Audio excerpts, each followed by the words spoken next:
سلام خدمت برابرش عزیز. امروز اومدم با معرفی و یه سری اطلاعات در رابطه قطعه سمنه بهتون بدم.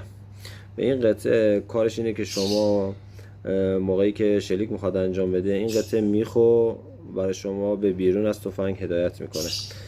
ببین اینجا میخ قرار میگیره، اینجا جای میخه و این پشت این قسمت شلیک احتراق اینجا انجام میشه.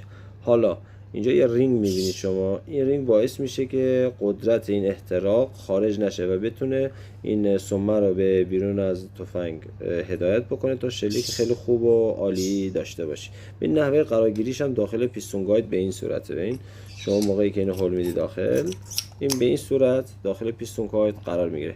اینجا احتراق انجام میشه. موقعی که اینجا احتراق انجام میشه، سمه از پیستون گاید خارج میشه و میتونه میخو برای شما به بیرون هدایت بکنه. دمتون گرم، خدا نگهدار.